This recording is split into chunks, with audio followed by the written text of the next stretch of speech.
29 herrialdetako 1500 erakusketari bildu ditu beken makina erremintaren nazioarteko bihurtekoaren azken edizioak. 6 pabiloietan banatutako estanetan sektoreko azken berrikuntzak ikusi ahal izan dira. 3500 produktu baino gehiago. Egun Europako 3. azokarik garrantzitsuena da bihurtekoa.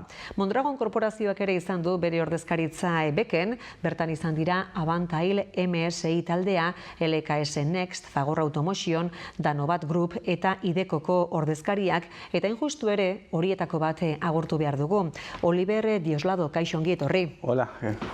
Tira, CNC-ko arduradune komertziala zaitugu, Fagor Automotionen, sektore askotan ibilita ere zuen kooperatibaren merkatu garrantzitsuena makina erreminta da, eta hori horrela izanik suposatzen dut bekekoa ezinbesteko hitzordua dela zuentzako, ez da? Konta iguzu zer erakutsi duzuen bertan? Bai, ezinbesteko eventua da guretzako, eta han gure azkenengo nobedadeak aurkezteko moduan eduki dugu.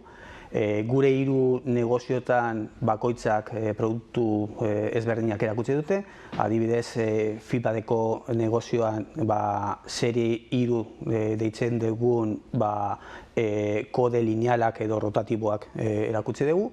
Serviceko negozioan Fagor Digital Suite plataforma erakusteko aukera eduki dugu, eta CNC-en gure HMI interfaz modukoa, eta honekin aukera eduki dugu irabazteko ACM makina erramintaren klusterrak egiten dauen innovazio saria. Hori da, ez da, aurten zuentzako izan da, berrikuntza sarietako bat, fabrikazio aurreratuko berrikuntza saria, jaso duzue 4.0 kontzeptuaren kategorian, esplikatu ezaguzu ezertxo bait gehiago proiektu horri buruz, zer nolako proiektua da eta ze berezitasun dauzka? Bueno, gehien bat da interfaz intuitibo bat, erabiltzen duen pertsonarekiko erraztasun ekoitzeko bere bete beharrekuak, baita ere oso personalizable den interfaza da. Eta gero baita dauka berezitasun bat da eguneraketak errazago itzen duela, ero azkarrago itzen duen eguneraketak.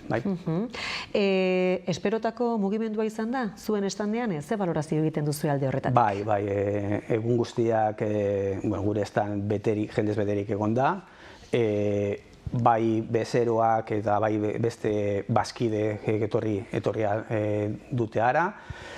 Gehienak izan die gure elkarrizketak izan die negozioari buruz, gehienak adibidez proiektu berriak aurkezteko, eta baita ere sorte auki dugu sinatzeko eskaerak bilera horietan. Hortaz, sinatu dituzue kontratu batzu, azokan bertan? Bai, hori esan digute nire lankideak, eta aukera eduki dugu hori egiteko, eta pozik, noski baietz. Zalantza barik hori albiste hona da. Hori ohikoa izaten da, azokan bertan kontratuak iztearena? Landu behar dezu aurretik asko. Hau da, adibidez, segurazki nire lankideak hasi zuten proiektu hauekin igual oindala urte batero, eta behar dezu akzio ezberdinak hori feria baten sinatzeko aukera eukitzeko. Garrantzitsuena da eskaera hartzia, feri izan da, ero beste leku baten, hori da garrantzitsuena. Tira, kontratu batzu beraz dagoeneko itxita, beste batzuetarako suposatzen dute bidea irekiko zenutela pasaden astean. Ematen du honek pixka baten nolabaiteko pista sinatzera iritsi zaitezkeen kontratu kopuruari buruz, zenbateraino balio izaten du bihurtekoak pixka bate egoerari pultsu hartzeko? Bueno, garrantzia handia eukitzen dau, zuk dakozu aukera bi urteetan zure bezeroei edo partnerrak ikusteko. Garrantzia handia dauka, da leku bat zu sartzen dezula jende asko epe mugatuan, eta aukera asko emuten dizu eurekin harremana jartzeko, eta zer nolako arnaza topatzen dezun merkatuan. Batzuetan hobia izango da, beste batzuetan txarragoa.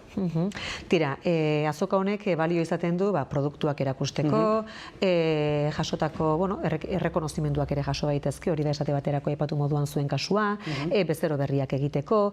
Zer gehiagorako baliotzen duzue azoka esate baterako, hornitzaileekiko hartu emanetarako, etorkizuneko joerak ikusteko? Bai, etorkizuneko joerak bai, ze, adibidez, gure taldetik I+D-ko jendia juten da, ara ikusteko zer norako nobedadeak dauden, baina gehien bat da harremanak lotzeko. Bezeroekin, gure bitartean baita ere, gure lankideekin, gure ofizinan dauden jendiarekin baita ere, atzerritik etortzen die bizitatzera eta eurekin euren dauzkaten bezero garrantzitsuenekin etortzen die.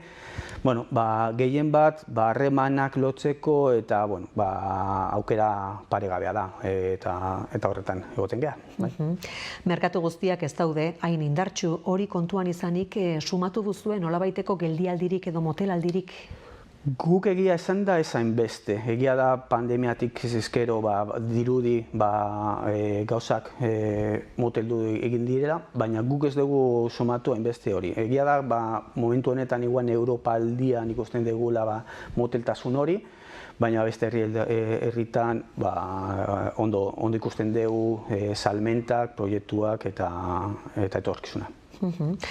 Mexiko izan da, aurtengo herrialde gonbidatua, zergatik da estrategikoa bere merkatua, ze interes du industriarentzat? Nik Mexiko garrantzia handia hartzen ari da nearshoring mugimenduagatik.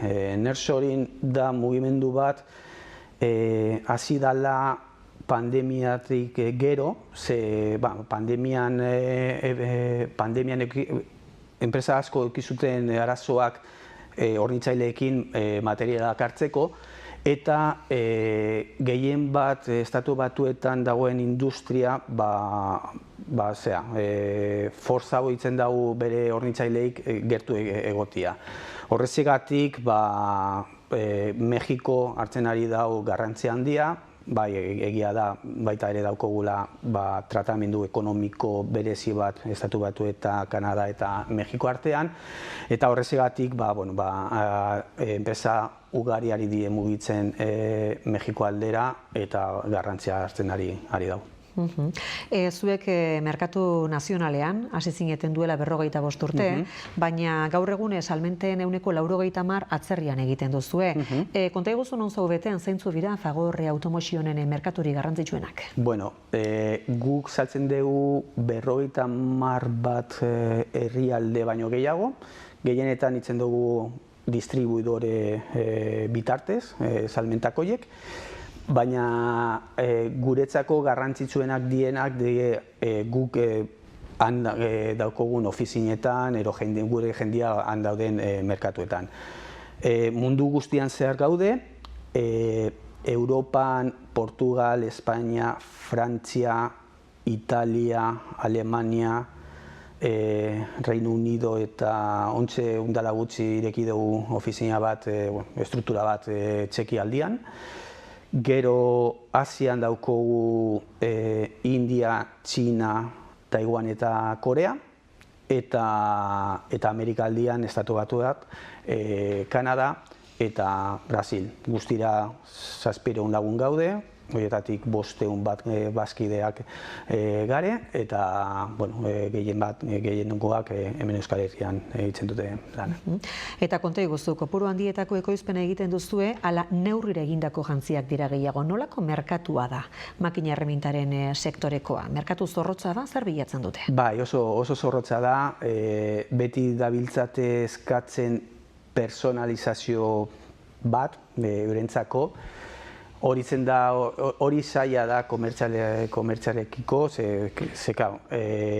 ez dozu botatzen serie luze bat gauza berdinagatik, baina zaitzen geha hori gero eta hobiago egitea. Baina bai, oso zorrotza da eta beti eskatzen dizute teknologikoki edo innovazio aldetik aurrera pausuak emutia. Oinarri nagusia makina erremintarena izan da ere, egia da azken urteotan beste hainbat merkatutan ere sartzen joan zaretela, hala nola aeronautika, automozioa, energia, fabrikazio aditibo edota metrologia. Zergatik da hain garrantzitsua dibertsifikazioa? Bueno, lehendik eta behin salmenta ikuspuntutik. Zuk ezin dozu euki zure esperantza guztiak sektore batian. Saiatu behar duzu, saiatu ezberdinetan sartzea. Egia da, zuk esan duzun sektoretan makina erraminta da sartzeko modua, bai? Baina geroan, barruan, zuk ikusi dezakezu zer nolako joerak dituzten, zer nolako beharrak dituzten, bezeroak. Horrezegatik baita da garrantzitsua diversifikazioa, zeren zuk innovazioko iturri bat da zuretzako. Handikan ikusi dezakezu beharrak eta zu hemen pentsau zelan solventau eta zelan emun bezeroei eskatzen duena. Aurtengo biurtekoan, bigarrenez, industrian generoak duen garrantzia ikustarazteko gogo eta espazioa izan da.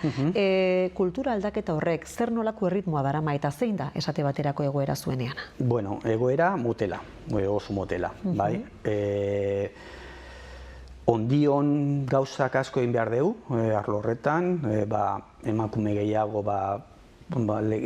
garrantzitsu duen postuetara llegatzeko eta ikusteko emakumeen presentzia hori gure enpresetan.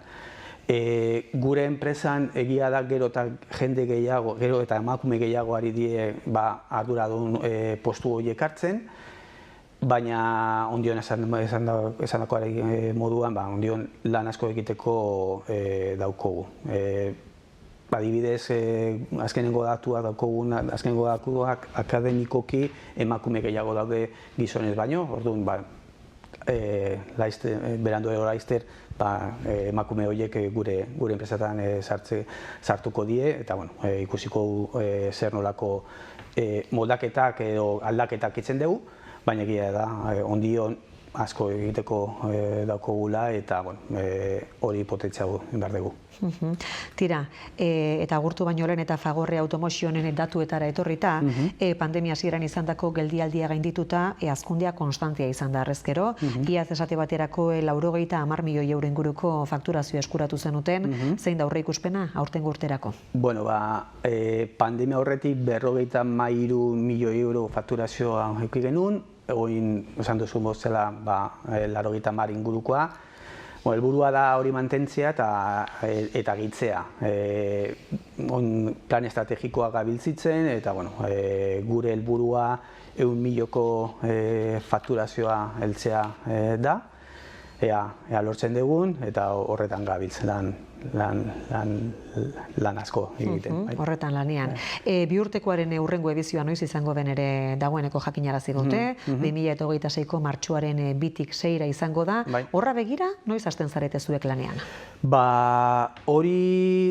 Hori jada hasten gea lantzen, adibidez guk biltzen gea zer nolako feedback daukogun aurtengo edizioarekin. Horrekin jaitzen dugu igual lerro batzuk lantzeko urrengoko ediziorako, baina egia da urte bat baino lehenago hasten gea ja sakonki ikusten zer nolako gauzak erakusteko moduan gaude, zer nolako mezua gura dugu bermatzea eta zer nolako akzioak egin behar dugu gure presentzia rentagarritasuna izateko. Oliver Dioslado, CNC-ko arduradune komertziala Fagorre Automozionen, eskertzen dizugu bisita. Hurrengo batera arte. Bai, mi esker.